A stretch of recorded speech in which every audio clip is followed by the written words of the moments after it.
Vou contar uma história que aconteceu com uma pessoa próxima.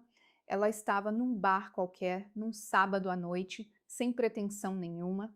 Bateu o olho em alguém do outro lado do salão e o mundo dela parou por alguns segundos. Não foi amor à primeira vista, não foi aquela coisa de cinema com câmera lenta, foi só um reconhecimento silencioso de que ali havia alguém diferente. Em meia hora estavam rindo juntos como se fossem velhos amigos, em 2 horas trocaram números, em 3 dias já tinham planos para o próximo mês, em 2 semanas, a pessoa já estava dizendo que nunca sentiu algo tão forte, tão rápido. E aí que a história fica interessante, porque algumas pessoas, quando ouvem isso, torcem o nariz. Dizem que é cilada, que é carência, que é emoção de momento. Outras pessoas torcem para que aquilo dê certo, porque acreditam que o amor, quando é verdadeiro, não precisa de tempo para se provar. O que essa história tem a nos mostrar e o que a ciência e a psicologia têm a dizer sobre se apaixonar rápido? Apaixonar-se é uma das coisas mais empolgantes que existem, não tem jeito. A vida fica mais colorida, a música parece mais bonita, o tempo passa mais rápido, a pessoa acorda e a primeira coisa que vem à cabeça é a outra pessoa. Mas tem uma coisa que pouca gente percebe: o verdadeiro perigo não é a velocidade com que o amor chega, o perigo é a ilusão que pode vir junto com ela. Quando o amor surge depressa, o risco não está na intensidade. O risco está no fato de que as avaliações iniciais sobre o parceiro podem ser incompletas ou, pior, distorcidas. Porque a mente humana tem uma habilidade impressionante de preencher lacunas. Quando a pessoa conhece alguém e se sente atraída rapidamente, o cérebro começa a construir uma narrativa romântica. Ela pega aquela pessoa real com as qualidades e defeitos e transforma ela num personagem. E no roteiro que o cérebro cria, o personagem é sempre mais interessante, mais bonito, mais inteligente e mais compatível do que talvez ele realmente seja.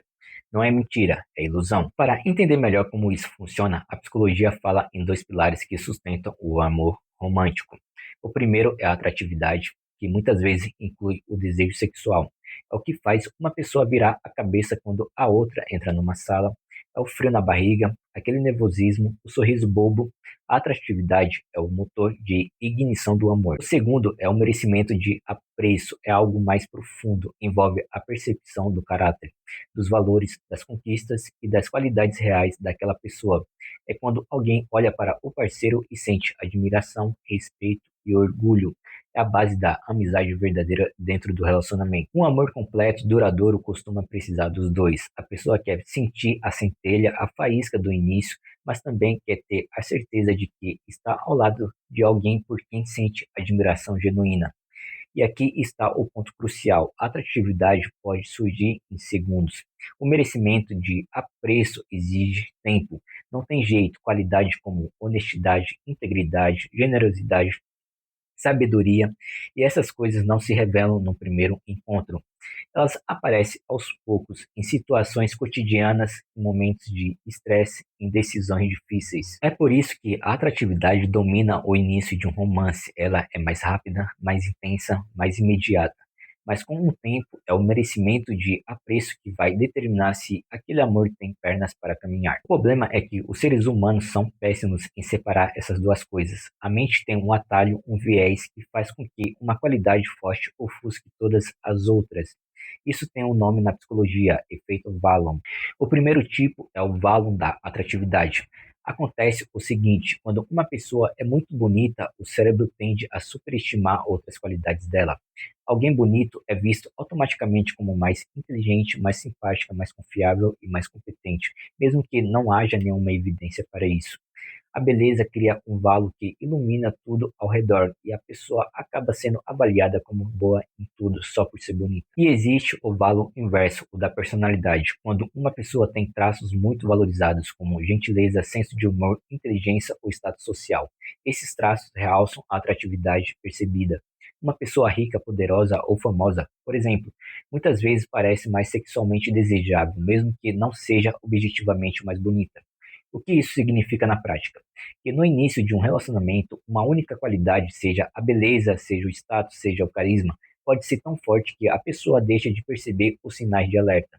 Ela se encanta tanto por aquilo que brilha que não vê o que está na sombra. E aí vem a pergunta que não quer calar. Se apaixonar rápido é um sinal de alerta? A resposta é: depende. Por um lado, não é inerentemente problemático. Pesquisas mostram que pessoas que idealizam o parceiro nos estágios iniciais podem ter relacionamentos mais estáveis depois. Acredita que a pessoa é especial, que o relacionamento tem potencial, cria uma espécie de profecia autorrealizável. A pessoa age de forma que o relacionamento dê certo porque ela acredita que vai dar certo. Mas o problema aparece quando a empolgação ofusca a clareza. E aqui é importante fazer uma distinção. Necessidades românticas são o que sustentam um relacionamento no longo prazo: respeito, confiança, honestidade, segurança, gentileza e crescimento mútuo. São coisas essenciais. Sem elas, o relacionamento desaba.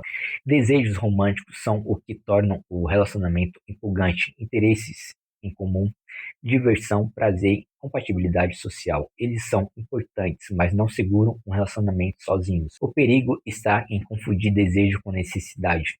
A pessoa foca tanto no desejo, na emoção, na química, na diversão, que negligencia as necessidades.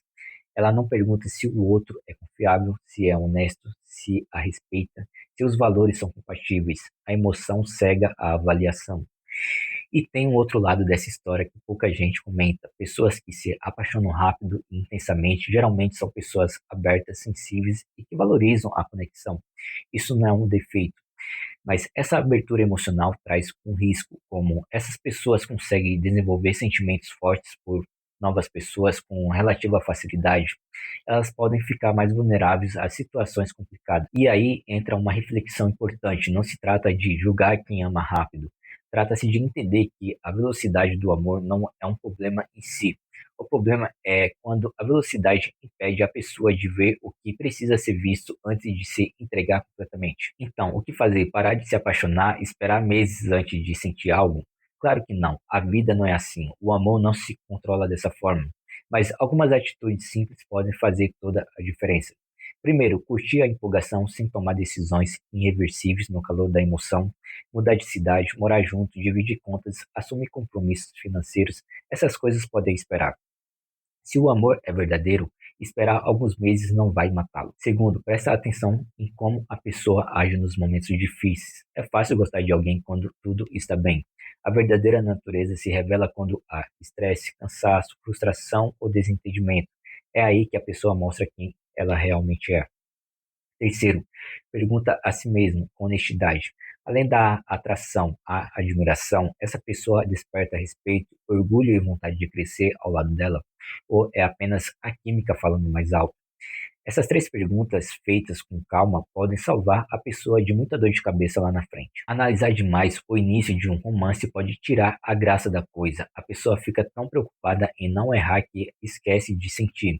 E o amor, no fundo, é uma experiência que pede entrega. Ao mesmo tempo, ignorar completamente os sinais também não é saudável. O equilíbrio é permitir-se sentir, mas manter um pé no chão. Deixar a emoção fluir, mas não deixar que ela tome o volante sozinha. Um amor saudável pode começar no instante, sim, mas ele só se aprofunda com o tempo, com o conhecimento mútuo, com a convivência, com a descoberta de quem a pessoa realmente é. Então, voltando à pergunta: apaixonar-se rapidamente é um sinal de alerta? A resposta final é essa: às vezes sim, mas apenas quando a velocidade substitui a clareza. Quando isso não acontece, quando a pessoa consegue sentir intensamente ao mesmo tempo, observar com atenção, um início rápido pode ser o começo de uma história linda. É a história contada no começo, a pessoa no bar, naquela noite qualquer, ela pode ter vários finais. O final feliz não depende da velocidade com que o amor chegou, depende da disposição de deixar o amor crescer no ritmo que ele precisa para se tornar real. E agora uma pergunta: você já se apaixonou rápido? Como foi essa experiência? Deu certo ou você se arrependeu? Deixa essa história nos comentários, vai ser incrível ler as experiências diferentes que cada um teve. Se este vídeo fez sentido para você, dá aquele like, se inscreve no canal e ativa o sininho para não perder os próximos conteúdos. Muito obrigado pela companhia, até o próximo vídeo. Tchau!